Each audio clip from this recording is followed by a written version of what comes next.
Good. Godii nama jechisiisa. Dhugaa waaqa jiraata. Wanta gurra namaatti dhagahame hin beekne. Wayyoo fidaa biyyi keenya kanatti deemaa jira. Sana sodaadhe. Ani dhugaa rabbii namummaa koofi nama ta'e uumamuu kootiif nan gaddeen. Yeroo tokko jireenya biyya lafaa kana gaafa laallu waan hin taane gaafa arginu wanta ilma namaarraan eegamne gaafa dhageenyu waan intala namaarraa ilma namaarraan agarree gaafa arginu namummaa keenya uumamuun keenyatti baay'ee nu gaddisiisu jechuudha. Dhugaa rabbii waaqa siniina jiraani.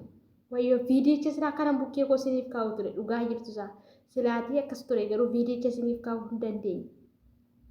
Dhugaa rabbii waan baay'ee nama gaddisiisu Itoophiyaan kana keessa jirti kanarra geenyeerraa idaa. Idaan nuti warri afaan tokko dubbannu akkana wal goona. Wayyoo waloo dhugaa rabbii. Waaqayyo koo idaa waaqayyo garaa laafessadha. Osoo nu gocha akkasii hojjennu osoo nuti hammeenya gaafa akkasitti walirratti yaannu gaafa waaqayyo nu baate mee dhugaa rabbii ani baay'ee waaqayyo nan galateeffadhaani. Ashama harka fuunee akkam jirtu hordoftoota siifan gindoo bakka jirtanitti nageenyi baraaruu waaqayyo isiniif haa baay'atu. Ana harfuu baga nagaa dhuftan ay nagaa kooti seensa akka nagaa taatan abdii guddaan qaba. Dhugaa rabbii viidiyoo nama gaddisiisu tokko isiniif qabadhee dhufee jira jechuudha. Maaliif hiriyyaa namarraa akkamitti of qusachuu akka dandeenyuu fi keessattuu sooshaal miidiyaa kana namoota baay'ee faana haasaa oolla. Karaa sooshaal miidiyaa kanaatiin xiqqaas guddaa faana haasaatii oolla. Garuu nama akkamii faana akka haasofnuu fi eenyu faana akka haasofnu ilaallannee beekuun nu warra jiraata jechuudha. Haga kanan beeknetti garuu nama tokko bifa saalaallee yookaan namni tokko afaan Oromoo dubbatee yookiin afaan biyya koo dubbatee fi isa afaan haasaa yoo ta'e kun dogongora keenya isa guddaadha jechuudha. Egaa dhugaa rabbii isiniin jira obboleessa tokkotu har'a karaa peejii feesbuukiitiin jechuudha. Daqiiqaa 9 kan inni waraabameeru daqiiqaa 9 dhugaa waaqayyo wanta nama gaddisiisu jechuudha. Waan nama gaddisiisu jechuudha. Mucaan kun mucaa dhiiraati. Barataa yuunivarsiitii ture. Barataa yuunivarsiitii ture yoo ta'u yuunivarsiitii keessa yuunivarsiitii deemee yuunivarsiitii waggaa tokkoffaa osoo barachaa jiruuti karaa feesbuukiitiin namaa wal bareen. Karaa feesbuukiitiin gaafa namaa wal baruun nama suniin nagaa wal gaafatanii wal dubbisanii kaaniitu namni sun akkas jedheen. Maal hojjette jedhee gaafa inni gaafatuun ani barataadha jedheen. Erga barataa taate gaariidha garuu ottuma barattuuti hojii hojjechuun barbaaddaa jennaan mucichi immoo maatii harka qalleeyyiiti. Eeyyee jedhee itti dubbateeni. Yesus. Yeroo tokko hiyyummaan kunis wanta ishiin keessa nama gashitu danuudha jechuudha. Gaafa inni eeyyee jedhee itti dubbatuuni mucaanis gammadeetu dhaqe. Walii galanii jechuudha. Gaafa isaan walii galanii semisteera kana xumuriitii kootuu jedhee waan isa barbaachisu hundumaa birrii ergeefi. Innis yuunivarsiitii Wachaamoorraa ka'eetu Wallagga dhaloonni mucaa kanaa Wallaggadha. Yuunivarsiitii Wachaamoorraa ka'ee gara Wallaggaatti gale. Maatii isaa Wallagga. Namichis immoo magaalaa Naqamteetti wala gara jedhee dheeyyameefi. Gaafa inni gara maatii isaatti galuu dhiisee dursaa hiriyyaa dhaga'ama. Goddanyaadha dhiiradha. Wajjin haasaa turan.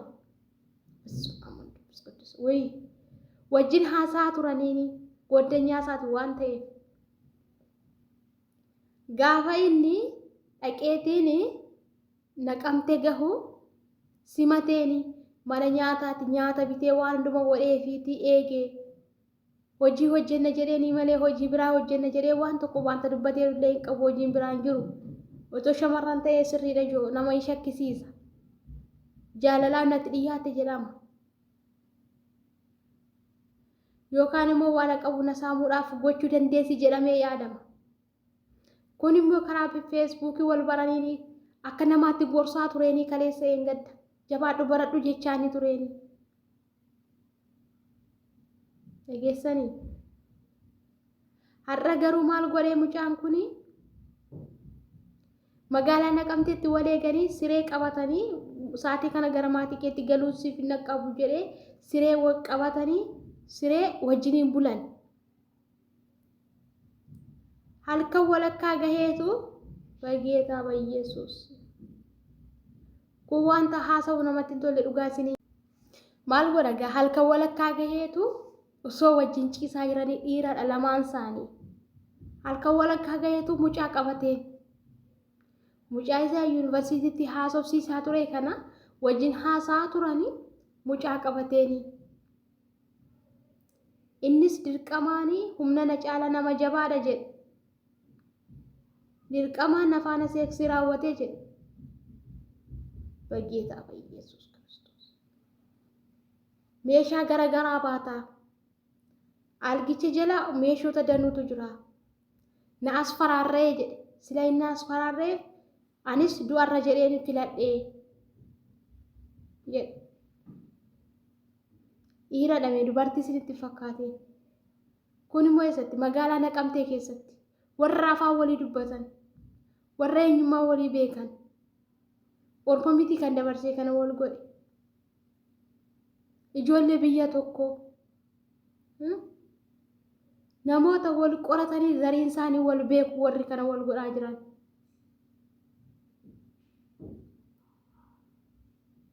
Osoo dubartii ta'ee jaalalaaf natti dhiyaate yookiin waan tokkoof natti dhiyaate jettee shakkitaan. Kun garuu dhiira akka isaati waan ta'eef shakkuullee hin dandeenyeeni. Shakkuun baay'ee ulfaatas. Sinii galaa. Garuu inni maal godhe halkan ka'ee qabateeni mucaanis baay'een iyyee jedhe. Garuu furmaata tokko yoo argachuu hin dandeenye jedhe. Gaafa sutoo maatii kootiin ganeensoo kanan jedhiin buleessaa gara yuunivarsiitiitti deebi'e. Gara yuunivarsiitiitti deebi'e otoo icciitii kana namatti hin himatiin haaluma kanaan jiraachaa ture. Haalli keessa ture garuu yeroo hundumatoo sammuun koo na cephuu, yeroo hundumatoo sammuun koo na loluu, osoo jireenyi koo lolamaa ta'e jiruutiin jiraachaa ture. Na dhukkubas ture. Dhukkuba koo kanadha jedhee bakka kana na dhukkuba jedhee himachuu hin danda'u garuu na dhukkuba ture. Walumaa galatti haalli ani keessa ture haala baay'ee rakkisaa ture. Hanga lubbuu kootti sodaachuu gubbaa gaheen ture.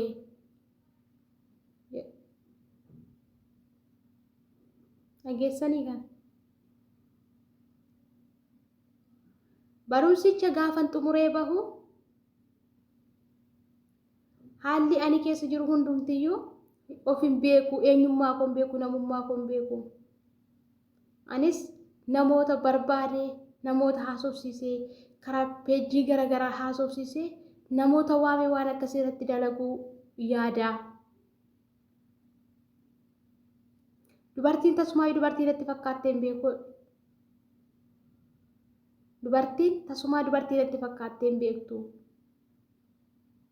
Dubartii maqaa ishiiyyuu dha'ee hin beekoodhe. Nama akkamii barbaada nama akkasaa.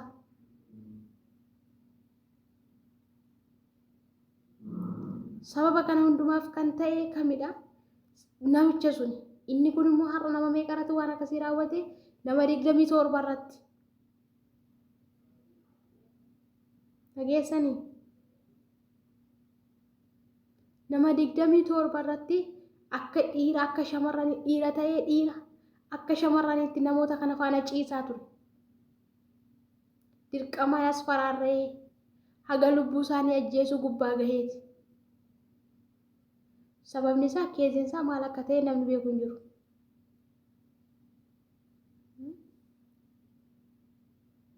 Ilaamee ijoo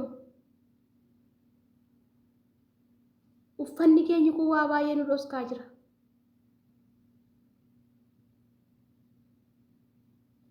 Ani amma fakkeenya waan an uffata kana uffadhuu fi akka namaatu gaafa uffadhee deemu namaa fi nama fakkaadha. Namanti fakkaadha. Garuu keessi garaa koo maal akka ta'e eenyumtuu nan beeku. Sinii galaa. Namoota danuu laalaa oolla. Shamarran danuun nu faana haasaa oola. Afaan gaarii fakkeessitee dhiirota danuutu nu faana haasaa oola. Dhugaa Rabbii isinii nan jedhaani. Keessattuu jenderii wal fakkaataan. Haasaa dubartii jenderii dubartii akka keessanii faana haasaa naasa'inaayyuuti.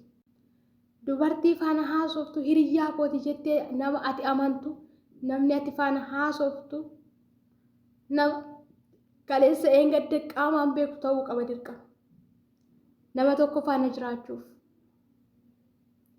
Akkasuma warri dhiiraas adaraa keessan isiniin jedhaan wanti addunyaa kanarraa hundumtuu hin darba. Wanti nuti hojjennu hundumtuu hin darba. Garuu wanti hin dabarre yoo jiraate wanta nuti gaarummaa lafa kanarratti hojjennutu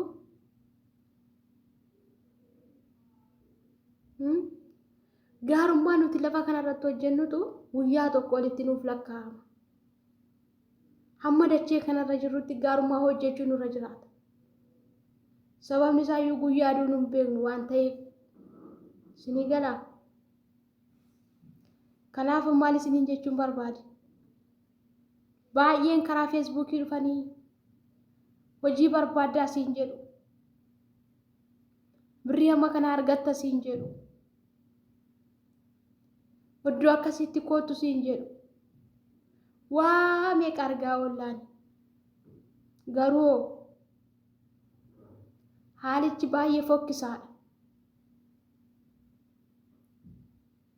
Wanna barbaade illee osoo ta'e adaraa keessan namoota karaa peejii garaagaraa keessattuu jeenderii si fakkaatu. Amma Itoophiyaa keessatti wanta akkasii bartee miti yookaan aadaa keenya miti. Osoo dhiira tokko shamarran tokko ta'e illee rakkoo tokko hin qabu aadaadha. Waan tokko sin qaaneffachiisu.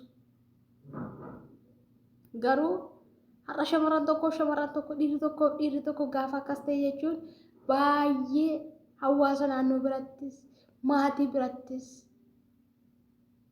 haga sadarkaa biyyattii addunyaa kanaatti fudhatama hin qabdu ati. Mikinaatu jeenderii wal fakkaataa faana jireenya waan eegalteef akka macaafa quddusiisittis wanta akkasiin eeyyamamu. Karaa kamiinuu taanaan wanti kun akka hin eeyyamamne eenyumti keenya bareechinee beeknaan. Kanaaf maal isinii jechuun barbaadaan adaraa keessan of eeggannoo taasisaa. Eenyu faana akka haasoftan ilaalaa. Maal akka haasoftan ilaalaa. Namni uffata uffatee deemeef nama miti. Baay'ee namoota amma shamarran ta'ee sagalee jijjiiratee uffata dhiiraa uffatee akka shamarraniitti ka adeemaa jiran danuu isaanii argaa oolla. Barichi gaheera, barichi hammaateera. Dhufaatiin gooftaa Yesuus Kiristoos gaheera dhugaa dubbachuudhaaf. Kana gochuuf immoo maaltu nurra jiraata unuun? Gaarummaa hojjechuu qabna bakka. Hammeenya kamirraa of eeguu qabna. Dabarsinee jireenya biyya lafaa badduuf wanta mul'ate libsuu ijaa tokko keessatti baduuf jennee dabarsinee hamaatti of kennuu qabna. Adaraa keessan lafa jirtanitti tokko eenyu faana akka haasoftan ilaaladhaa. Lammaffaan immoo uumaa keessan akka amantii keessanitti kadhadhaa. Akka amantii keessanitti uumaa keessan kadhadhaa. Amma akka amantii ofiitti uumaa ofiin kadhannetti jireenyi dachee kanarraa akkantuudha. Fokkistuudha jireenyi dachee kanarraa. Nuti nama nyaata bareedaa afaan keenya nu kaa'ee nyaata bareedaa afaan keenya nu kaa'eef qalbiin keenya cabudha. Nyaanni amma nyaatta sa'aatii tokko booddee si keessa hin taa'u amma fedhee tolmi nyaata illee. Kanaafuu maal gochuu qabna? Lafa jirrutti warri cubbuu borcaa oollu dachee kanarra qulqulluun hin jiru. Garuu qalbii jijjiirrachuun nu harka jiraata. Hamaa kamirraa of eeguu qabna. Akkamitti baane akkamitti akka gallu yaaduu qabna. Akkamitti teenya akkamitti akka kaanu yaaduu nurra jiraata. Jireenya dachee kanarraa akka feetetti jiraachuu dandeessa. Dachee kanarraa akka barbaadde otoo taateeyyuu namni si gaafatu hin jiru. Maaf kana goota akkasiin jedhu. Garuu ol samii irratti immoo guyyaa dhaloota keerraa kaasee hagaatti jiraatuun dubatte siif ilaalama. Kanaaf of eeggannoo cimaa taasisaa isiniin jechuun barbaada. Turtii gaarii naaf qabaadhaa.